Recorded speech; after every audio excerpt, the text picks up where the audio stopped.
Assalamualaikum warahmatullahi wabarakatuh. Di video kali ini kita akan membahas mengenai resiko gagal bayar pinjaman online.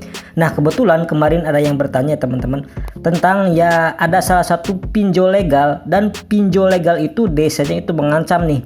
Padahal baru telat 2 hari sudah mengancam akan sebar data di media sosial jika kita tidak segera membayar. Nah, ini kan sesuatu yang nggak masuk akal ya teman-teman. Dari pinjol, beberapa pinjol itu kan pasti kalau telat sehari 2 hari itu sebenarnya belum terlalu ya DC yang bergerak, tapi mungkin ada beberapa dari misalkan desk kolektor atau yang bertugas di kantor yang mana ditujukan untuk menagih ke teman-teman. Nanti kalau sudah telat seminggu ataupun lebih dari 1 bulan, baru itu benar-benar orang ya teman-teman yang mungkin menghubungi ke teman-teman secara asli. Nah, di pinjol legal yang akan kita bahas kali ini, dianggap aja di semua pinjol legal ya teman-teman. Kita tidak akan mengkerucut ke salah satu spesifik pinjol saja. Kenapa? Karena pada dasarnya adalah ya pinjol ya udahlah ya teman-teman. Jadi gimana tuh kasusnya kalau misalkan baru saja telat 2 hari sudah mengancam sebar data? Ya sebenarnya yang dia masalahkan di sini bukan 2 harinya ya teman-teman, tapi itu sebar datanya. Ya, yang paling parah mereka biasanya akan menyebarkan dan bilang bahwa akan menghubungi kontak-kontak di sosial media kita dengan cara nge-DM follower ataupun Facebook dan lain sebagainya. Dan itu kan membuat kita nggak nyaman ya teman-teman, membuat kita terusik dan bikin kita malu ya. Kayak gitu ya teman-teman yang sering terjadi. Untuk teman-teman kalau sudah kayak gitu sebenarnya agak gimana ya mau ngelaporin juga, mereka tidak ngomong dari pinjol mana. Kalau misalnya kita nggak lapor itu mereka bisa seenaknya ya teman-teman membuat kita malu. Dan itu tidak menyebutkan nama aplikasi pinjolnya. Tapi hal seperti ini nggak bisa kita jadi pegangan ya teman-teman untuk bisa kita jadikan acuan. Nah, ini solusi ya.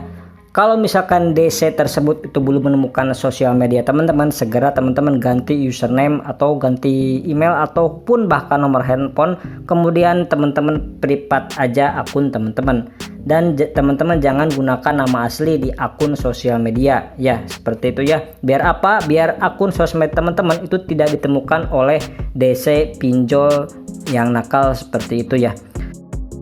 5 tips nih untuk teman-teman yang baru gabay atau telat bayar di aplikasi pinjaman online, baik itu di Akulaku, Kredit Pintar, Kredivo, EasyCash, ada Kami. Oke ya teman-teman, yang pertama teman-teman jangan sampai memaksakan jika memang teman-teman tidak ada uang, atau dengan kata lain jangan sampai teman-teman itu gali lubang tutup lubang hanya karena mencari dana talangan. Nah sekarang yang kedua, jika teman-teman tidak kuat mental atau baru pertama kali, lebih baik teman-teman gak usah sering respon chat atau WA dari DC pinjol tersebut.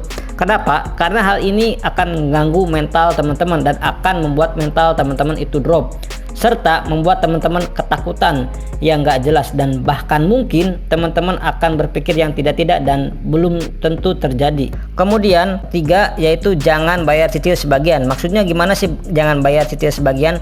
Karena ada sebagian orang yang berpendapat bahwa bayar cicil sebagian itu bisa meringankan beban kita. Tapi kalau saya pribadi enggak ya teman-teman. Kenapa? Karena ketika teman-teman melakukan hal tersebut tapi teman-teman enggak tahu bisa bayar uang teman-teman itu kapan, jadi terkesan sia-sia ya teman-teman. Udah dendanya juga kena, kemudian bunganya juga kena ya teman-teman. Kecuali memang teman-teman telatnya itu cuma 1 bulan aja, bulan depan itu teman-teman bisa bayar pinjaman sampai lunas, itu ya nggak apa-apa sih ya teman-teman. Nah yang keempat nih ya teman-teman, yang mungkin paling penting, teman-teman pastikan siapkan mental, karena bunga teman-teman itu akan berjalan ya mentok-mentok di 100%. Contohnya teman-teman meminjam sepertinya itu 5 juta, maka teman-teman maksimal itu mendapatkan denda dan bunga sebesar 10 juta ya teman-teman. Atau dengan kata lain, hutang teman-teman itu menjadi 2 kali lipat. Yang kelima, yang terakhir, itu nanti teman-teman bisa negosiasikan. Apabila teman-teman cukup lama untuk gagal bayar, nah teman-teman negosiasikan bahwasannya teman-teman bisa enggak untuk membayar pokoknya saja. Nah ini kan enggak mudah juga ya teman-teman, ini memang memerlukan proses dan perjalanan panjang. Jadi seperti itu ya teman-teman. Sekian dulu di video kali ini, mudah-mudahan informasi ini bermanfaat untuk teman-teman semuanya. Saya pamit, wassalamualaikum warahmatullahi wabarakatuh.